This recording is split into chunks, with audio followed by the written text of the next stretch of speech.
Friends, good evening. MCC academy में आपका स्वागत है। आई होप आप लोग अच्छे होंगे और इन्जॉय के साथ पढ़ाई भी कर रहे होंगे। जैसा कि हम लोग बायोलॉजी में काफ़ी कुछ पढ़ चुके हैं, काफ़ी कुछ कवर कर चुके हैं, तो अब आप लोगों को बायोलॉजी में तो कॉन्फिडेंस आ गया होगा। अब आप लोग बायोलॉजी से बिल्कुल भी डर नहीं रहे होंगे और आप क्वेश्चन सॉल्व करने में आप लोग को कोई भी दिक्कत नहीं हो रही होगी। और सारे क्वेश्चन बहुत इंपॉर्टेंट होते हैं, किसी ना किसी एग्जाम्स में आए होते हैं, इसीलिए आप लोग वीडियो को ध्यान से देखा करें। तो चलिए आज के भी टॉपिक को हम लोग देखते हैं। हम लोग का टॉपिक आज भी कोशिका विज्ञान से है, तो चलिए बात कर लेते हैं, देख लेते हैं। तो हमारा यहाँ पे जीव विज्ञान टॉपिक हमारा जीव विज्ञान का कोशिका विज्ञान से बात करना है। उसमें हम लोग राइबोसोम, तारकशाह और लाइकोसोम्स और लवक के बारे में अध्ययन करेंगे। तो चलिए पहला क्वेश्चन देखते हैं।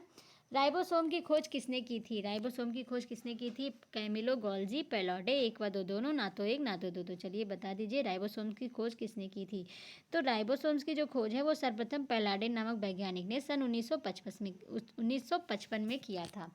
पैलाडे नामक वैज्ञानिक ने सन 1955 ईस्वी में किया था और ये डमरू की आकृति के या लगभग गोलाकार 140 से 160 एंगस्ट्राम व्यास वाले सघन सूक्ष्म कण होते हैं और इन्हें राइबोन्यूक्लिक अम्ल भी और प्रोटीन के बने होते हैं। ये राइबोन्यूक्लिक अम्ल और प्रोटीन के बने होते हैं और आरएनए और प्रोटीन की उपस्थिति के कारण इन्हें हम राइबोन्यूक्लियो प्रोटीन कण भी कहते हैं। तो आपका इसमें ऑप्शन कौन सा राइट है? आपका ऑप्शन नंबर सेकंड जो है राइट हो जाएगा। राइबोसोम्स की जो खोज है वो पैलाडे नामक वैज्ञानिक ने सन 1955 में किया था। ओके, चलिए नेक्स्ट क्वेश्चन। ये इसमें फिगर में आप देख लीजिए, कोशिका का फिगर है, कोशिका का फिगर है। तो इसमें आप फिगर के माध्यम से देख लीजिए कि इसमें आपका कहाँ क्या पाया जाता है। तो ये देखिए आपका हम लोग पढ़ रहे हैं राइबोसोम्स। तो राइबोसोम्स आपका ये छोटे छोटे जो कण होते हैं ये राइबोसोम्स हैं। ये आपका राइबोसोम है। प्लास्टिड के बारे में हम लोग पढ़ेंगे, जिसे क्लोरोप्लास्ट कहते हैं, हरित लवक कहते हैं। तो ये आपका हरित लवक है। और कोशिका द्रव्य के बारे में हम लोग पिछले वीडियो में पढ़े थे, तो ये कोशिका द्रव्य है। और माइटोकॉन्ड्रिया के बारे में भी हम लोगों ने पढ़ लिया। और आज हम लोग का कौन सा है? लाइसोसोम। लाइसोसोम जो देखिए ये छोटा सा जो बारीक कण है ये आपका लाइसोसोम है। और आपका अंतःप्रद्रवी जालिका के बारे में भी हम लोगों ने अध्ययन कर लिया है। गाल्जी इकाई के बारे में भी हम लोग पढ़ लिया है। केंद्रिका झिल्ली, प्लाज्मा झिल्ली, ये सारा हम लोग पढ़ लिए। हम लोग को आज हरित लवक पढ़ना, राइबोसोम पढ़ना है। तो ये कोशिका की सारी संरचनाएं हैं। तो आप लोग देख लीजिए कि किस तरह ये आपका देखिए 3 परतों में बटा होता है। मैंने कल आपको बताया था कि 3 परतों में बटा होता है, प्राथमिक, द्वितीयक, तृतीयक। ओके, तो इस टाइप से ये संरचना होती है कोशिका की। तो चलिए नेक्स्ट क्वेश्चन देखते हैं।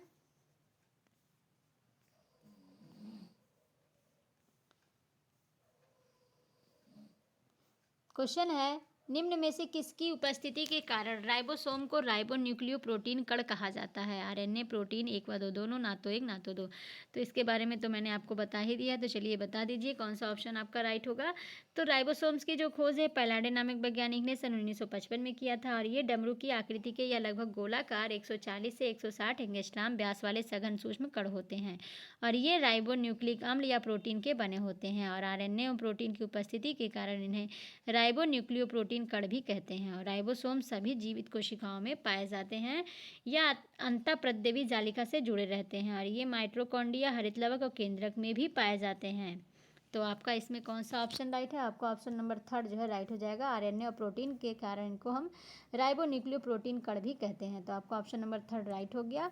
नेक्स्ट क्वेश्चन, माइटोकॉन्ड्रिया, क्लोरोप्लास्ट तथा बैक्टीरिया किस प्रकार के राइबोसोम्स पाए जाते हैं? 70S, 80S, 30S, 20S। तो आपको बताना है कि माइक्रोकॉन्ड्रिया में, क्लोरोप्लास्ट में और बैक्टीरिया में किस प्रकार के राइबोसोम्स पाए जाते हैं। तो चलिए आंसर देने की कोशिश कीजिए क्या हो सकता है।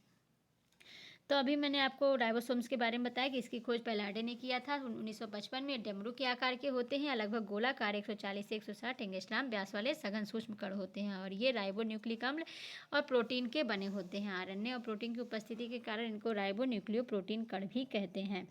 और ये जो आकार और अवसादन गुणांक के आधार पर राइबोसोम्स निम्नलिखित 2 प्रकार के होते हैं, 70S और आपके 80S। और 70S क्या होता है? यस को हम सब यूनिट पढ़ते हैं। यस जो होता है इसकी मीनिंग होती है सब यूनिट।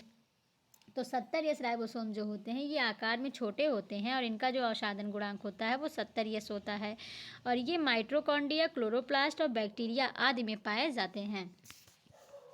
तो आपका इसमें ऑप्शन नंबर कौन सा राइट है? माइटोकॉन्ड्रिया, क्लोरोप्लास्ट और बैक्टीरिया में 70S राइबोसोम्स पाए जाते हैं। ओके, चलिए नेक्स्ट क्वेश्चन।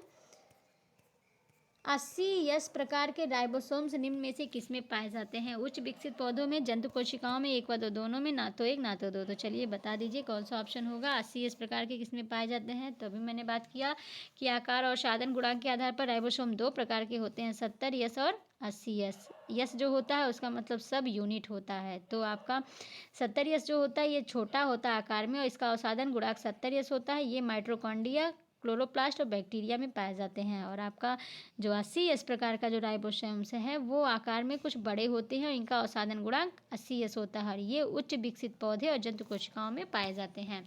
और प्रत्येक राइबोसोम लगभग 2 गोलाकार सब यूनिट का बना होता है। इसमें एक गोल छोटी या एक बड़ी सब यूनिट होती है। दोनों एक दूसरे से जुड़कर पूर्ण राइबोसोम का निर्माण कर देते हैं। जैसे 70 एस प्रकार के जो राइबोसोम्स होते हैं, 70 एस जो राइबोसोम होते हैं, इसमें जो बड़ी वाली सब यूनिट होती है वो आपका 50 एस होता है और छोटी वाली सब यूनिट जो होती है वो 30 एस होता है। इन दोनों को मिला के फिर एक बड़ा राइबोसोम्स का निर्माण हो जाता है। इसी तरह जो 80 एस राइबोसोम वाले होते हैं उसमें बड़ी यूनिट 60 एस का होता है और छोटी यूनिट जो होती है वो 40 एस का होता है। और कभी कभी अनेक राइबोसोम एक साथ मिलकर एक रचना बना लेते हैं जिसे पॉलीसोम्स भी कहते हैं। तो आपका इसमें कौन सा ऑप्शन राइट है? 80 प्रकार का जो राइबोसोम्स है वो आपके दोनों में पाए जाते हैं, उच्च विकसित पौधों में भी, जंतु कोशिकाओं में भी। ओके, चलिए नेक्स्ट क्वेश्चन। निम्न में से किस कोशिकांग का कार्य अमीनो अम्ल के द्वारा प्रोटीन संश्लेषण में सहायता करना है? गाल्जी का है, राइबोसोम, लाइसोसोम, तारक का है। तो चलिए बता दीजिए किन कोशिकांग का प्रयोग अमीनो अम्ल के द्वारा प्रोटीन संश्लेषण में सहायता होता है? तो आपका ऑप्शन नंबर सेकेंड जो है राइट हो जाएगा। राइबोसोम्स का जो मुख्य कार्य होता है वो अमीनो अम्ल के द्वारा प्रोटीन संश्लेषण में सहायता करना होता है। तो आपका ऑप्शन नंबर सेकेंड जो है राइट हो जाएगा। ओके, चलिए नेक्स्ट क्वेश्चन देखते हैं।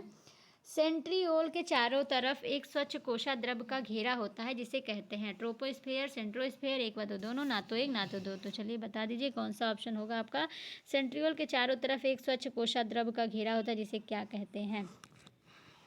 तो आंसर देने की कोशिश कीजिए। तो तारक काय जिसे हम सेंट्रोसोम कहते हैं। तारक का एक गोलाकार रचना है जो केंद्रक की बाहरी सतह पर लगभग मध्य में स्थित होती है और वह मुख्य रूप से जंतु कोशिकाओं में तथा कुछ पादप कोशिकाओं में जैसे शैवाल और कैवक में पाया जाता है। और यह प्रायः 2 स्पिंडल के आकार के कणों का बना होता है जिसे हम सेंट्रियोल कहते हैं। और सेंट्रियोल के चारों तरफ एक स्वच्छ कोशा द्रव का घेरा होता है जिसे सेंट्रोस्फेयर कहते हैं। और सेंट्रोल का जो महत्वपूर्ण कोशिका विभाजन के समय स्पिंडल के निर्माण में मदद करना है। कोशिका विभाजन के समय सेंट्रियोल जो होते हैं 2 भागों में बढ़ जाते हैं, 2 विपरीत ध्रुवों की ओर चले जाते हैं। तो आपका इसमें ऑप्शन नंबर सेकंड जो है राइट हो जाएगा, सेंट्रोस्फेयर। सेंट्रोस्फेयर जो होता है सेंट्रियोल के चारों तरफ एक स्वच्छ कोशा द्रव द्वारा घिरा होता है जिसे सेंट्रोस्फेयर कहते हैं। सेंट्रियोल क्या होता है अभी मैंने आपको बताया। सेंट्रियोल जो होता है प्रायः 2 स्पिंडल के आकार के कणों का बना होता है जिसे हम सेंट्रियोल कहते हैं। तो आपका इसमें ऑप्शन नंबर सेकंड जो है राइट हो गया। Next question. निम्न में से किसने लाइसोसोम्स की खोज की? लाइसोसोम्स की खोज किसने की? के.आर. पोर्टर, डी डुबे, कैमिलो गॉल्जी, उपर्युक्त सभी। तो चलिए बता दीजिए कौन सा होगा। तो लाइसोसोम्स की जो खोज है वो डी डुबे ने किया था और सन 1774 में डी डुबो को इस खोज के लिए नोबेल पुरस्कार भी दिया गया। और ये अधिकतर जंतु कोशिकाओं में मुख्य रूप से एंजाइम अभिक्रियाएं करने वाली कोशिकाएं जैसे अग्न्याशय, यकृत, मस्तिष्क, थायराइड, गुर्दे इत्यादि में ये पाए जाते हैं। और आपका लाइसोसोम अधिकतर गोलाकार अथवा अनियमित आकार के एक परत वाली थैलियाँ होती हैं। इनका निर्माण जो होता है गॉल्जी का अथवा अंतःप्रद्रवी जालिका से होता है। तो इसमें आपका ऑप्शन कौन सा राइट है? डी डुबे। लाइसोसोम की खोज डी डुबे ने किया था। ओके, चलिए नेक्स्ट क्वेश्चन। लाइसोसोम्स का निर्माण किस कोशिकांग में होता है? गाल्जी का, अंतःप्रद्रवी जाल का, एक व तो दोनों, ना तो एक ना तो दो। तो अभी मैंने आपको बताया कि लाइसोसोम्स का निर्माण किस में होता है। लाइसोसोम्स जो होता है इसकी जो खोज है डी डुबे ने 1774 में किया था। इसके लिए इनको नोबेल पुरस्कार भी मिला था। ये अधिकतर जंतु जो होती हैं कोशिकाओं में मुख्य रूप से एंजाइम अभिक्रिया करने वाली कोशिकाओं जैसे अग्न्याशय, यकृत, मस्तिष्क, थायराइड, गुर्दे आदि में पाई जाती हैं। और लाइसोसोम अधिकतर गोलाकार या अनियमित आकार की एक परत वाली थैलियाँ होती हैं जिसका निर्माण गाल्जी काय और अंतःप्रद्रवी जालिका दोनों में किया जाता है। लाइसोसोम में अनेक एंजाइम भी पाए जाते हैं जैसे protease, ribonuclease, deoxy ribo nucleus, phosphatase आदि ये सभी जो है अम्लीय अपघटन कहलाते हैं। तो आपका ऑप्शन नंबर थर्ड जो है राइट हो जाएगा, गाल्जी का और अंतःप्रद्रवी जालिका। ओके, चलिए नेक्स्ट क्वेश्चन। कोशिका के किस कोशिकांग को आत्महत्या की थैली की संज्ञा से अभिहित किया गया है? राइबोसोम्स, लाइसोसोम्स, कवक और तारक का है। तो ये तो बहुत इजी क्वेश्चन है, इसके बारे में तो आप लोग आसानी से बता सकते हैं। तो चलिए आंसर दीजिए क्या हो सकता है।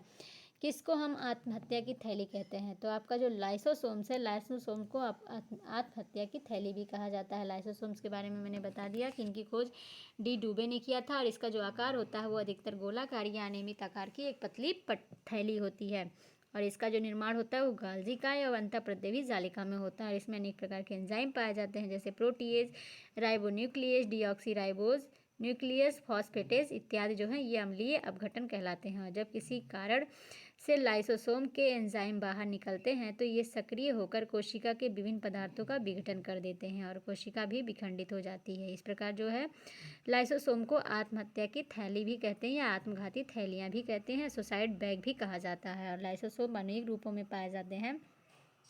इस लक्षण को लाइसोसोम की बहुलता भी कहते हैं और आधुनिक विचारधारा के अनुसार लाइसोसोम को 4 वर्गों में बांटा गया है। प्राथमिक लाइसोसोम, द्वितीयक लाइसोसोम्स, अवशिष्टकाय, ऑटोफैगिक रिक्तिकाएँ, ये सारे जो हैं इसके प्रकार हैं। और लाइसोसोम का जो मुख्य कार्य होता है वो कोशिका में विभिन्न पदार्थों का पाचन करना होता है। तो आपका जो आत्महत्या की थैली है, आत्महत्या या सुसाइड बैग जो है वो आपका लाइसोसोम्स है। ओके, चलिए नेक्स्ट क्वेश्चन। पुरानी रक्त कोशिकाएं निम्न में से किसके कारण नष्ट हो जाती हैं? लवक के कारण, लाइसोसोम के कारण, राइबोसोम्स के कारण, तारककाय के कारण। आपको अब बताना है कि जो पुरानी रक्त कोशिकाएं हैं वो किसके कारण नष्ट हो जाती हैं। तो आपकी जो पुरानी कोशिकाएं हैं वो आपके लाइसोसोम्स के कारण नष्ट हो जाती हैं। तो आपका ऑप्शन कौन सा राइट है? आपका ऑप्शन नंबर सेकेंड जो है राइट हो जाएगा। ओके, चलिए नेक्स्ट क्वेश्चन। कौन सा कोशिकांग नष्ट होकर कैंसर के निर्माण में मदद करता है? लवक के कारण, लाइसोसोम के कारण, राइबोसोम्स के कारण, तारककाय के कारण। तो आपको बताना है कि कौन सा कोशिका है जो नष्ट हो जाता है जिससे कैंसर का निर्माण हो जाता है। तो आंसर देने की कोशिश कीजिए क्या हो सकता है। तो आपका ऑप्शन नंबर सेकंड जो है राइट हो जाएगा। लाइसोसोम्स के कारण जो होती हैं आपकी ये कोशिकांग नष्ट हो जाती हैं और कैंसर के निर्माण में मदद मिलता है। ओके, चलिए नेक्स्ट क्वेश्चन। निम्न में से कौन लाइसोसोम्स के मुख्य कार्य में शामिल है? बाह्यकोशिकीय पदार्थों का पाचन, अंतःकोशिकीय पाचन, आत्मसंलेन, उपर्युक्त सभी। तो चलिए बता दीजिए कौन सा ऑप्शन आपका राइट हो सकता है। लाइसोसोम्स के मुख्य कार्य क्या है? तो अभी मैंने बताया कि जो लाइसोसोम्स का मुख्य कार्य है वो कोशिका में विभिन्न पदार्थों का पाचन करना और लाइसोसोम्स द्वारा जो संपन्न प्रमुख कार्य इस प्रकार है जैसे बाह्य कोशिकीय पदार्थों का पाचन। बाह्य कोशिकीय पदार्थ मतलब कोशिका में एंडोसाइटोसिस नामक ग्रहण किए गए जो पदार्थ का पाचन होता है वो प्राथमिक लाइसोम्स की सहायता से किया जाता है। और अंतःकोशिकीय पाचन जो होता है ये भोजन की कमी के समय लाइसोसोम्स कोशाद्रव्य में स्थित प्रोटीन, कार्बोहाइड्रेट, लिपिड आदि का पाचन करते हैं। और आत्मसंलयन जो होता है, आत्मलयन जो होता है ये आवश्यकता अनुसार लाइसोसोम्स को कभी कभी स्वतः फटकर रोगग्रस्त या क्षतिग्रस्त कोशिकाओं को नष्ट कर देता है। कोशिका विभाजन में जो सहायता करता है ये कुछ वैज्ञानिक के अनुसार लाइसोसोम्स के फटने से ही कोशिका में विभाजन आरंभ हो जाता है। तो इसमें आपका जो लाइसोसोम के सारे कार्य हैं, बाह्य कोशिकीय पदार्थों का पाचन भी करते हैं, अंतःकोशिकीय पाचन भी करते हैं, आत्मलयन भी करते हैं। तो आपका ऑप्शन नंबर फोर्थ जो है राइट हो जाएगा। ओके, चलिए नेक्स्ट क्वेश्चन। निम्न में से किसमें लवक का अभाव होता है? कवक, जीवाणु, नीले हरी शैवाल, उपर्युक्त सभी। इसमें से किसमें लवक का अभाव होता है ये आपको बताना है। तो चलिए बता दीजिए कौन सा ऑप्शन हो सकता है। तो लवक जो होते हैं जिसे प्लास्टिड कहते हैं ये प्रायः पादप कोशिकाओं में ही पाए जाते हैं और ये गोलाकार अथवा चपटे आकार के या रंगीन अथवा रंगहीन होते हैं। लवक, कवक, जीवाणु, नीले हरी शैवाल और मिक्सो माइसिट्स आदि में जो है इसका अभाव होता है। लवक की जो खोज है वो सर्वप्रथम सन 1865 में हैकल ने किया था और इसका जो प्लास्टिड नाम या लवक नाम शब्द का जो प्रयोग है वो सर्वप्रथम AFWS सिम्पर ने किया था। तो आपका इसमें कौन सा ऑप्शन राइट है? आपका ऑप्शन नंबर फोर्थ राइट हो जाएगा। कवक, जीवाणु, नीले हरी शैवाल सभी में आपका लवक का अभाव होता है। ओके, चलिए नेक्स्ट देखिए ये फिगर देख लीजिए। लवक क्लोरोप्लास्ट कुछ इस तरह से होता है। देखिए ये आपका इनर मेम्ब्रेन है, ये आपका आंतरिक मेम्ब्रेन है, ये आपका बाहरी मेम्ब्रेन है, बाहरी झिल्ली या आंतरिक झिल्ली है, ये आपका ल्यूमेन है, ये आपका थैलेकॉइड है और ये आपका ग्रेनम है, स्ट्रोमा है, स्ट्रोमा लेमली है और आपका इंटर मेम्ब्रेन स्पेस है। तो आप देख लीजिए अभी आपको जब इसके बारे में बताएंगे क्लोरोप्लास्ट के बारे में तो आप इसको अच्छे से समझ जाएंगे। तो आपका क्वेश्चन इसमें क्या था? तो इसमें आपका उपर्युक्त सभी जो है राइट हो गया। ओके, चलिए नेक्स्ट क्वेश्चन। रंग के आधार पर लवक के प्रकार में शामिल है। रंग के आधार पर लवक के प्रकार में कौन सा शामिल है? हरित लवक क्लोरोप्लास्ट, वर्णी लवक क्रोमोप्लास्ट, आवर्णी लवक ल्यूकोप्लास्ट और आपका उपर्युक्त सभी। तो रंग के आधार पर लवक जो होते हैं 3 प्रकार के होते हैं। हरित लवक अथवा इसे हम क्लोरोप्लास्ट कहते हैं जिसमें हरे रंग के लवक होते हैं वर्णी लवक या क्रोमोप्लास्ट जो रंगीन लवक होते हैं आवर्णी या लूकोप्लास्ट जो रंगहीन जिसमें कोई रंग नहीं होता है। और विभिन्न प्रकार के लवक एक दूसरे में बदल जाते हैं। तो इसमें आपका ऑप्शन नंबर 4 जो है राइट हो जाएगा। रंग के आधार पर लवक 3 प्रकार के होते हैं। ओके, चलिए नेक्स्ट क्वेश्चन। हरे मिर्च और हरे टमाटर में निम्न में से कौन सा लवक पाया जाता है? हरित लवक क्लोरोप्लास्ट, वर्णी लवक क्रोमोप्लास्ट, आवर्णी लवक ल्यूकोप्लास्ट, उपर्युक्त सभी। तो चलिए आंसर दीजिए क्या हो सकता है? हरी मिर्च और हरे टमाटर में क्या पाया जाता है? तो विभिन्न प्रकार के जो लवक होते हैं एक दूसरे में बदल जाते हैं। हरी टमाटर हरी मिर्च में क्लोरोप्लास्ट होते हैं और पके टमाटर तथा पकी मिर्च में क्रोमोप्लास्ट में बदल जाते हैं। जब आपका कोई फल है जैसे हरी मिर्ची या टमाटर है वो जब ग्रीन कलर का होता है तो उसमें क्लोरोप्लास्ट पाए जाते हैं, लेकिन जब ये क्लोरोप्लास्ट आपका क्रोमोप्लास्ट में बदल जाता है, एक देखिए क्लोरो है और एक आपका क्रोमो है, तो जब क्रोमोप्लास्ट में बदल जाता है तो ये पकने लगते हैं। टमाटर और मिर्च का रंग जो है वो लाल होने लगता है। तो आपका इसमें कौन सा ऑप्शन राइट है? आपका जो टमाटर है ये क्लोरोप्लास्ट या हरित लवक के कारण है। आपका ऑप्शन नंबर फर्स्ट जो है राइट हो गया। ओके, चलिए नेक्स्ट क्वेश्चन। क्लोरोप्लास्ट की खोज किसने की थी? KR पोर्टर, डी डुबे, कैमिलो गॉल्जी, सिम्पर। तो चलिए बहुत इजी है, बहुत आसानी से आप बता सकते हैं क्लोरोप्लास्ट की खोज किसने की थी। मैंने आपको बता ही दिया कि क्लोरोप्लास्ट की खोज किसने की है। तो चलिए आंसर देने की कोशिश कीजिए क्या हो सकता है।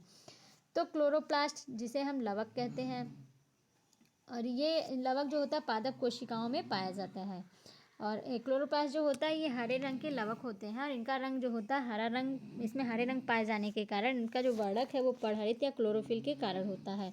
और बैक्टीरिया, नीले हरी शैवाल, लाल शैवाल, कवकों को छोड़कर हरित लवक सभी पौधों की हरी कोशिकाओं में पाए जाते हैं। क्लोरोप्लास्ट केवल उन्हीं भागों में पाए जाते हैं जो प्रकाश में रहते हैं। हरी पत्तियों में भी बहुतायत में पाए जाते हैं और कुछ हद तक तने के हरे भागों में भी मिलते हैं। क्लोरोप्लास्ट की बात हो रही है।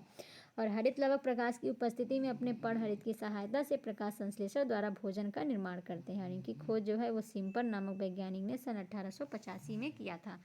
तो आपका ऑप्शन कौन सा राइट है? आपका ऑप्शन नंबर 4 जो है राइट हो जाएगा। सिम्पर ने 1885 में किया था। ओके, चलिए नेक्स्ट क्वेश्चन। क्लोरोप्लास्ट की झिल्लियां निम्न में से किसकी बनी होती हैं? क्लोरोप्लास्ट की जो झिल्ली है निम्न में से किसकी बनी होती है? वसा की, प्रोटीन की, एक व दो दोनों, ना तो एक ना तो दो। तो चलिए बता दीजिए। क्लोरोप्लास्ट के बारे में मैंने बताया कि हरे रंग के लवक होते हैं। इनका हरा रंग इनमें पाए जाने वाले जो वर्णक हैं परहरित या क्लोरोफिल के कारण होता है। बैक्टीरिया, नीली हरी शैवाल, लाल शैवाल और कवकों को छोड़कर हरित लवक सभी पौधों की हरी कोशिकाओं में पाए जाते हैं। और क्लोरोप्लास्ट केवल उन्हीं भागों में पाए जाते हैं जो प्रकाश में रहते हैं। हरी पत्तियों में भी ये बहुतायत में पाए जाते हैं और कुछ हद तक तने के हरे भागों में भी मिलते हैं। और हरित लवक प्रकाश की उपस्थिति में अपने परहरित की सहायता से प्रकाश संश्लेषण द्वारा भोजन का निर्माण भी करते हैं। और इनकी खोज सिम्पर ने महोदय ने सन 1885 में किया था। और क्लोरोप्लास्ट के चारों ओर इकाई कलाओं की बनी दो झिल्लियां होती हैं जो वसा और प्रोटीन की बनी होती है। झिल्लियों से घिरे अर्ध तरल दानेदार पदार्थ को स्ट्रोमा कहते हैं। तो आपका ऑप्शन नंबर 3 जो है राइट हो जाएगा। एक व तो दोनों। ओके, चलिए नेक्स्ट क्वेश्चन। एक क्लोरोप्लास्ट में लगभग कितने ग्रेनम होते हैं? 20 से 30, 40 से 60, 50 से 80, 15 से 25। तो आपको बताना है कि एक क्लोरोप्लास्ट में कितने ग्रेनम होते हैं। तो आपको मैंने क्लोरोप्लास्ट के बारे में बता दिया। उसमें आपको बताया कि झिल्लियों से घिरे अर्ध तरल दानेदार पदार्थ को स्ट्रोमा कहते हैं। स्ट्रोमा के अंदर झिल्लियों से बनी पटलिकाएँ होती हैं जिसे लैमली कहते हैं। और ये पटलिकाएँ जो हैं स्थान स्थान पर सिक्कों के ढेर जैसी रचनाएँ बनाती हैं। अभी मैंने आपको फिगर में दिखाया, जिन्हें ग्रेनुल कहते हैं। जो सिक्के जैसी जो संरचना ऐसे करके बनी है, सिक्के जैसी संरचना बनी है ऐसे ऐसे करके, वो आपकी जो है ग्रेनल होती है। और ये जो ग्रेनम है एक क्लोरोप्लास्ट में लगभग 40 से 60 ग्रेनम होते हैं। और पास पास के ग्रेना एक दूसरे के साधारण या जलिकावत पटलिकाओं द्वारा परस्पर जुड़े रहते हैं और इन्हें स्ट्रोमा पटलिकाएँ भी कहते हैं। तो आपका इसमें ऑप्शन नंबर 2 जो है राइट हो गया। ओके, चलिए नेक्स्ट क्वेश्चन। प्रत्येक गणना में थाइलेकाइड की संख्या लगभग कितनी होती है? 10 से 100, 100 से 150, 10 से 50, इनमें से कोई नहीं। तो आपको बताना है कि जो प्रत्येक ग्रहणा है उसमें थाइलेकाइड की संख्या कितनी होती है। तो चलिए आंसर दीजिए क्या हो सकता है। तो प्रत्येक ग्रहणा में सिक्के के ढेर की तरह दिखाई देती है। ग्रेना की प्रत्येक गोल चपटी पटलिकाओं की ग्रेनम लैमिली, जिसे थाइलेकाइड भी कहते हैं, जो ग्रेना की इकाई होती है। और प्रत्येक ग्रेना में थाइलेकाइड की जो संख्या होती है लगभग 10 से 100 होती है। और प्रत्येक थैलेकाइड 2 इकाई झिल्लियों की बनी होती है। इसका ऊपरी और अंतिम स्तर प्रोटीन के अणुओं का बना होता है और इसके मध्य का स्तर जो होता है क्लोरोफिल और फास्फोलिपिड के स्तर होते हैं। क्लोरोफिल के प्रत्येक अणु में एक शीर्ष और एक पूंछ होता है। शीर्ष जो होता है उसे पायरोल के 4 चक्राकारों से बना होता है और ये मैग्नीशियम आयन जो होती है मैग्नीशियम परमाणु द्वारा जुड़े होते हैं और पूंछ जो है फाइटोल श्रृंखला की बनी होती हैं। तो इसमें आपका कौन सा ऑप्शन राइट है? आपका ऑप्शन नंबर फर्स्ट जो है राइट हो जाएगा, 10 से 100। ओके, चलिए नेक्स्ट क्वेश्चन और आज का लास्ट क्वेश्चन। प्रकाश ऊर्जा और विकिरण ऊर्जा का परिवर्तन रासायनिक ऊर्जा में कहाँ होता है? हरित लवक क्लोरोप्लास्ट, वर्णी लवक क्रोमोप्लास्ट, अवर्णी लवक ग्लूकोप्लास्ट, उपर्युक्त सभी। तो आपको बताना है कि प्रकाश ऊर्जा जो है वो विकिरण ऊर्जा में परिवर्तित, जो विकिरण ऊर्जा और रासायनिक ऊर्जा में कहाँ परिवर्तित होती है? तो चलिए आंसर दे दीजिए क्या होगा। तो आपका ऑप्शन नंबर फर्स्ट जो है राइट हो जाएगा, हरित लवक जिसे क्लोरोप्लास्ट कहते हैं। क्लोरोप्लास्ट के क्लोरोफिल में आपकी प्रकाश ऊर्जा या विकिरण ऊर्जा का जो परिवर्तन है वो रासायनिक रूप में हो जाता है। तो आपका ऑप्शन नंबर फर्स्ट जो है राइट हो गया। ओके, तो इस प्रकार फ्रेंड आपको आज का सेशन अच्छा लगा होगा, नई नई नॉलेज मिली होगी और हम लोग कई कोशिकांगों के बारे में डीप नॉलेज कर लिए हैं। तो अब आप लोगों को उन सारे कोशिकांगों की अच्छी खासी नॉलेज भी हो गई होगी और आप लोग को कोई भी दिक्कत नहीं होगा। और मैं उम्मीद करती हूँ कि कोई भी एग्ज़ाम होगा उसमें इससे रिलेटेड कोई भी क्वेश्चन आएंगे तो आप लोग गलत बिल्कुल भी नहीं करेंगे, क्योंकि हम लोग बहुत दिनों से बहुत अच्छे से सब तैयारी कर लिया है और विधिवत तरीके से हम लोग डीप नॉलेज करते हैं सारे चीज़ों के बारे में। और आप लोग जो हम डिटेल बताते हैं उसको ज़रूर ध्यान से सुना करें और नोट करने की कोशिश भी किया करें। तो आज के लिए बस इतना ही, अब मिलते हैं नेक्स्ट वीडियो में। तब तक के लिए thank you so much all friends.